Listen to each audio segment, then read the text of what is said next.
Okay guys, so the Avatar Studios situation, unfortunately, I really hate to say it, just keeps getting worse. I thought it was bad yesterday with the news, of course, of the AAA RPG game being cancelled, the news about Mike and Bryan and all of that, but today I'm going to give you something even worse. We now have official proof that Avatar The Seven Havens has already leaked, the hackers have already got the full Avatar The Seven Havens, or at least one episode of it, we're not sure which. The voice actor for Uncle Iroh has gone completely ballistic on Paramount and Avatar Studios and has called them out, and to make it even worse, we now know that one of either Mike or Bryan, we're not sure which, has been fired. So hit that subscribe button, leave a like down below, and I'm going to update you on everything that's just gone down overnight, and let me tell you, things are really bad.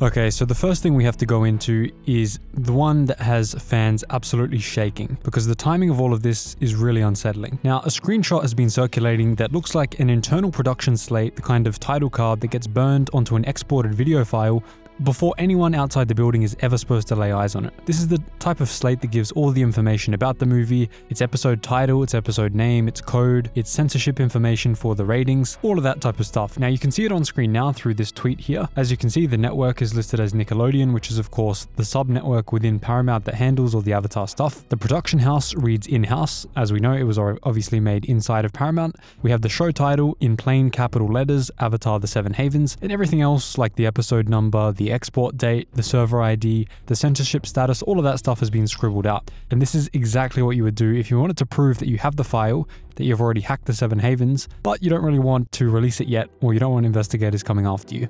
So to me, this is enough proof to say it has been hacked, they've got the Seven Havens, they know exactly when they're going to release it, or if they're going to release it, hopefully not. But if you're out there in the Avatar community, be wary. The full Avatar The Seven Havens may be dropped online at any moment, so stay wary. I'm going to update you and cover it if it comes out, so stay tuned here if you want to know about it, without of course being shown anything, because I don't want to get sued off the earth. Now, the reason we know this is Avatar The Seven Havens and that it probably has been leaked already is that just a couple of days ago, The Hollywood Reporter did an interview with the guy who did the original hack for the Avatar Aang The Last Airbender movie, and he confirmed that that guy's hacking group is actually targeting the Seven Havens already and probably already have it, and that's the next thing they want to release. Now, I don't know why they're targeting Avatar so much. Their reasoning, they claim, is that Paramount is just sitting on the files for years and doing nothing with them. We know that the Aang movie was sitting on their servers for at least a year, and this Seven Havens, they're saying, has been on their servers for at least 5 months, possibly up to 9 months. So if that's the case, well, that's just crazy. But someone in my comments on yesterday's video actually said that this just has to be a disgruntled employee from Paramount or from Avatar Studios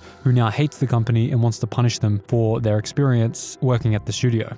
Obviously, I can't verify that whatsoever, but the targeted nature of this, it just really seems like that could be the case. And so now that we know that the Avatar The Seven Havens will be leaking very soon, stay wary, but we're going to get onto what the voice actor for Uncle Iroh actually said about this whole situation, about Paramount, and about his experience with the company.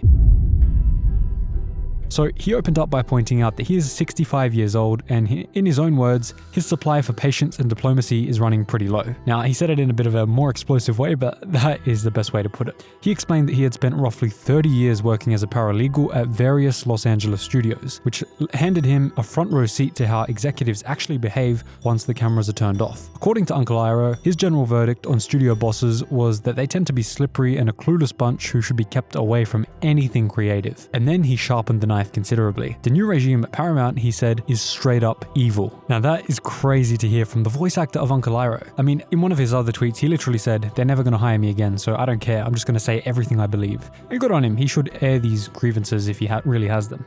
He then went a good deal further than the simple insult. He basically said that these executives carry nothing but contempt for the story, which is fundamentally about grace and redemption, and about ordinary people standing up against fascism. And then he landed the line that has been quoted everywhere in all of the newspapers, all of the trades. He said, "They do not value the franchise." He's telling us straight, Paramount don't care about Avatar. We already knew this when we saw how they treated the Avatar The Last Airbender movie leak, and of course the Seven Havens and every other project being cancelled. We already knew that. But he's telling us from inside the belly of the beast. He knows exactly what went on, and he doesn't care anymore. He said they're not going to hire him anymore. So it's really sad to see that Uncle Iroh is never going to be in any more Avatar content until it probably gets sold. So, but hey, if he had to say this stuff, he had to say this stuff. And now let's move on to the really scary part, because this just could spell the end for Avatar Studios as a whole.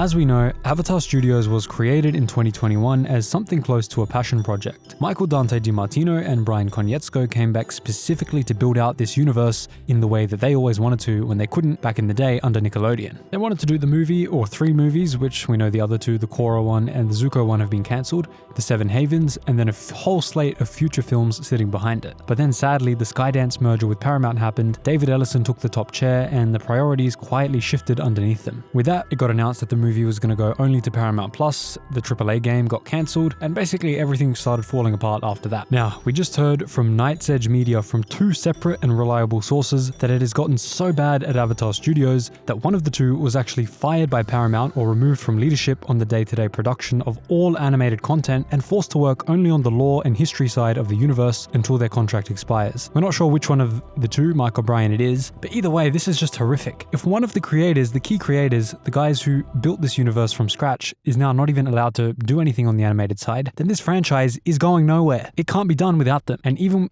look, I said in yesterday's video, they are the cause of a lot of the problems we have, but it's just going to be even worse if one of them is just in the studio but they can't do any work on the project or any projects. And the article also goes on to say that the working conditions inside of Avatar Studios are absolutely horrific. They're being worked to the bone, which is shocking to hear because they haven't produced anything since they created the studio back in 2021. We have one movie which hasn't even been released yet. We have the Seven Havens, which who knows when that's going to come out, probably never when it gets leaked. Things just keep going wrong for Avatar Studios, and it's of their own making. Yes, they're being screwed over by Paramount on top from the studio, but the studio itself is just not working in a way that a normal studio should. Now, the article goes on to say that Paramount may be thinking of shipping them off to another company just to avoid working with them ever again. Now, how bad are these guys to work with? I have no disrespect to these guys. I love them. They created my childhood. Along with Dave Filoni, Aaron Ehas, those types of guys who worked on the original series, those guys built my childhood from scratch. They gave me something to watch every night as a kid. I will never forget that, and nobody in the fandom disagrees with that statement. But the problem many people are now having is that they just can't do anything new that is good. Personally, I loved Korra. A lot of people hated Korra, but I think that was a good addition to the series, especially season 1. But anything after that has just been a total and utter failure. The movie, alright? The Netflix show, not as good as many people thought. In fact, I don't even like season 1 at all. I don't think season 2 is going to be good. So look, I really hope this can be resolved. I hope the studio gets sold to Apple or to someone else, just not Disney, please. My other channel is on Star Wars, Star Force 1. Please, if Disney get this franchise and they kill both of my favorite brands, we are done. I'm cursed at that point. So the way things are going, we have nothing to be looking forward to except for the Avatar fighting game, which is coming out very soon. That looks pretty good, and I really hope that's great. And sadly, it's not going to keep everyone tided over until the Seven Havens comes out, if it ever does, because it's a very niche game. Fighting games, they're great, but they're not very wide appeal like FPS games or any of those types of games. So guys, that is the update. More horrific news for Avatar Studios. I hate that I keep having to make this, but things only seem to be going downhill. And tell me in the comments down below, who do you want to buy Avatar Studios? In fact, let me know in the comments if you want me to buy Avatar Studios. Maybe me and a couple other YouTubers will get together, crowdfund it, and we'll all start running the studio as a community. We will have polls for every decision in Avatar Studios. We'll have polls of what series we're going to make, what movies we're going to make, what books to release, what to retcon, what not to. We'd manage the franchise so much better than Paramount. So if you made it this far, thanks so much for watching. Leave a thank Mr. Zuko in the comments down below, and I'll see you in the next one.